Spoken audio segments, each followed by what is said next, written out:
Well, hey folks, this is Fat Guy Flies RC, and this is the F9F Panther 70mm from FREEWING. Let's take it out in the field and have some fun with it. What do you say? Meet you out there. Well, hello folks, Fat Guy Flies RC, out here at the Avon Park Field. All right, we're going to take up the F9F-5 Cougar, or Panther, sorry, and have a little bit of fun with her. Just going to take her up and have some fun. 70mm, one of my best flying little 70mm that I got. Really enjoy flying it. Got a 4000 Sokokin in there, and I think it's got an 80C or 50C. I think it's got 80C. All right, FREEWING afterburner. No, I'm sorry, HRB. Sorry, KM model afterburner. I cannot talk today. But just a great flying little EDF.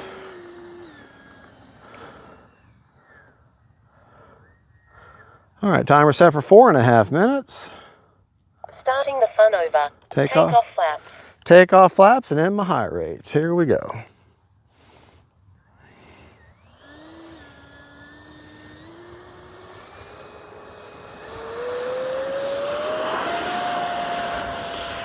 Flaps are up. Gear up.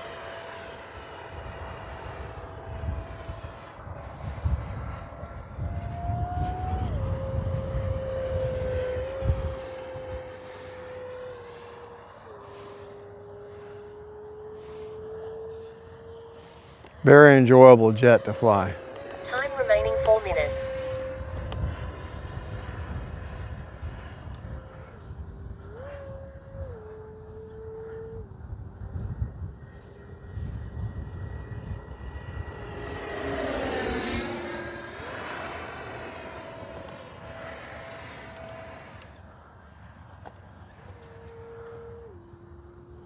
I love the shape of it,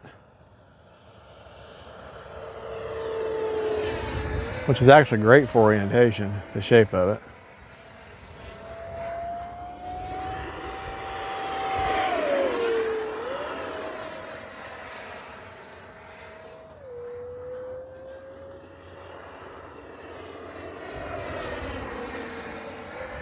Retracts deployed. Actually, see the afterburner, even as bright as it is. Landing flaps. Time remaining 3 minutes.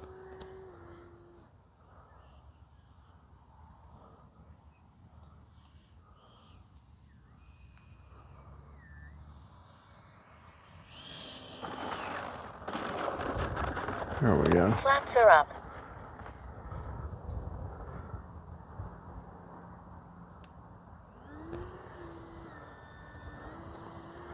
One thing I really want to do to this plane is add some lights to it.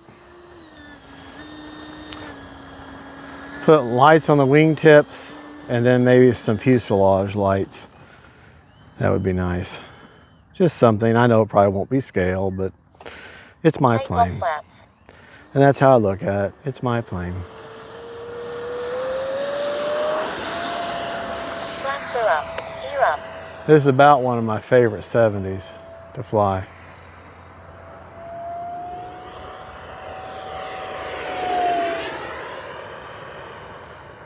And I have the little missile pods glued on. I have never flown without them, so.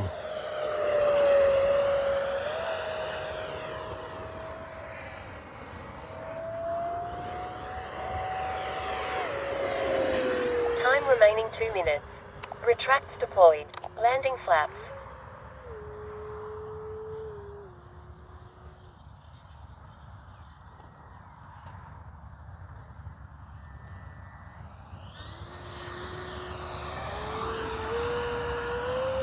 Flaps are up. Beautiful day out here to fly. A little bit up elevator. Landing flaps.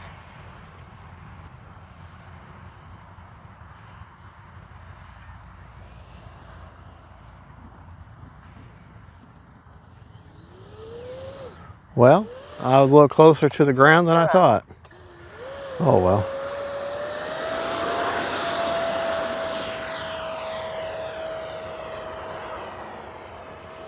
Gear up.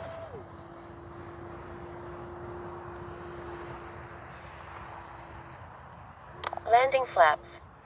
A little bit lower, slower pass here.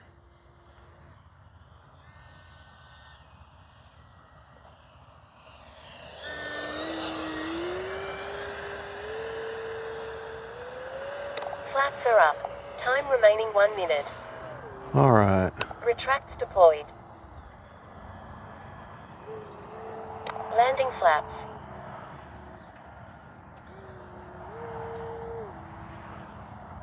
And of course now the cross breed comes in.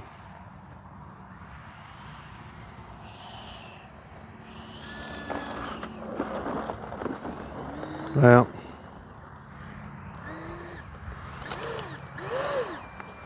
Flaps are up. one more time. One more time.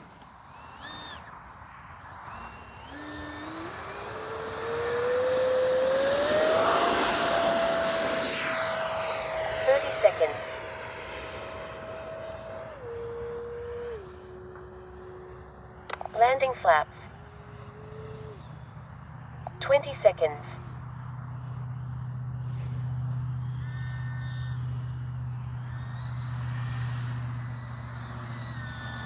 Ten.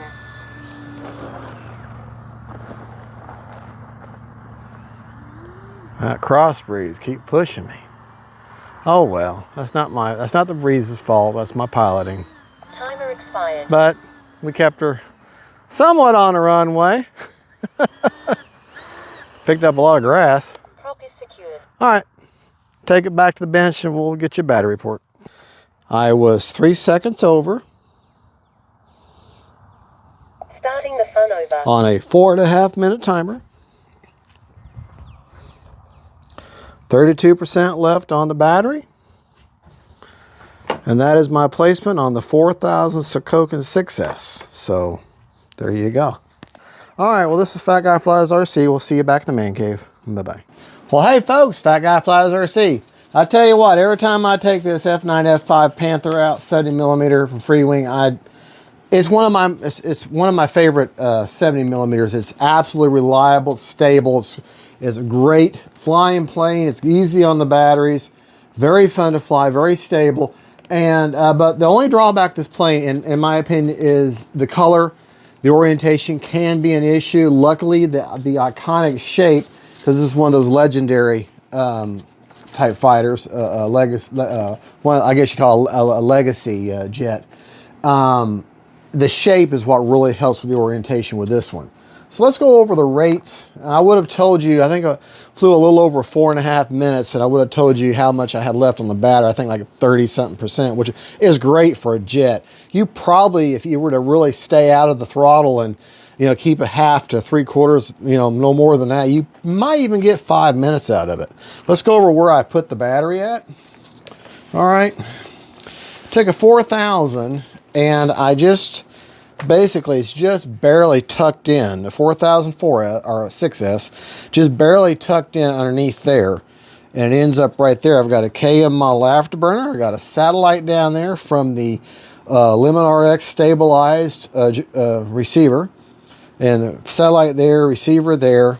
No problem with signal. Now, I could get away without having the satellite. For another 20 bucks, to me, it's just worth the peace of mind of knowing that. Let's go over CG, since I just had the, showed you where the battery was. CG is actually on the plane. If you look right there, it actually says CG. And I like checking the CG anymore with the gear down like I'm going to land, because that's when your CG is the most important, right there. Slightly, ever so slightly nose heavy, which is great. That gear, of course, is up and down really fast. Okay. And, when you're going to start testing your gear, do it like this. Let it have a little bit of gravity assist, because that is resistance on that servo. That little bit of gravity assist is always a good thing. All right, let's go over our actual plane rates. I flew in my high rate the entire time, with ailerons being 100% with 30% expo. Elevator same, 100%, 30% expo. And rudder, 100%, but with 50% expo. All right, let's go with our flap settings. Okay. There is no mix needed. All right. Flaps up on spectrum, 2-second deployment. Flaps up are negative 100%. Okay. Takeoff flaps are a negative 55%. And then landing is a negative 20%. 2-second deployment. So negative 20, negative 55, flaps are up. Negative 100, no mix needed whatsoever. Okay. I have the bombs glued on all the time. I've never have flown without the bombs, so I don't know any difference. The nose is extremely strong, magnetic on there. Okay. And all plastic clad there, so you could stand this up in a corner without hurting the battery at all. I do have a KM model afterburner. This is the version 3. Okay, and the plane does feature thrust reverse. I mean, not that you can see that, but you can hear it changing. And I always suggest, highly recommend, and so does FREEWING and Wesley at and James at Motion RC, that you put your thrust reverse on a momentary switch. And the wisdom of that is the switch will always return to its default position, which is up, which is forward thrust. I have to hold that down in order to get thrust reverse to work. So if I was to say put thrust reverse, say, on my C switch, well, I may get confused and accidentally hit it. Well, now it's locked in the reverse position. What if I'm up flying and I hit it? You know, you get orientation. You know, things happen in a few seconds. So I'd much rather know that it's going to automatically go back to forward thrust, which is the safest way, and just use that, hold that down once I'm committed to my landing. All right, well, that's just my little rant there on the momentary switch, which I used to fight, and I don't know why I ever did, because that momentary switch makes so much sense. The only thing I've done to mod this plane is, other than I gave it a clear coat with a Minwax polyacrylic, is I did the antenna mod, which is nothing more than a zip tie. I poke a hole through the canopy, pull a zip tie through, lop it off, and then I take the end that I lop off and I loop it within the zip tie. And that way I can grab that instead of digging at the side of the hatch with my fingernails, because sometimes these hatches fit so tightly that even when you release it, you have to dig at them in order to get them to come out. Now, they're not all that way, but this way I can keep my fingers, you know, we all know our hands produce oil and everything. Well, that mars up your paint over time. So, and besides that, the zip tie looks like an antenna. So, all right, folks. Well, thank you so much for watching. This is the F9F-5 Panther 70mm from FREEWING. I hope I didn't say Cougar, but it's the Panther. Just an absolute fabulous flying plane. Great in the sky. It's got a great presence. Got a great sound for a little 70. Like I say, the only issue with it for me is the orientation because of the color. However, the shape of this Legacy jet makes up for it. All right, well, y'all have a good, and God bless y'all. And don't forget, faith, family, and friends, God is good, and we'll see y'all later.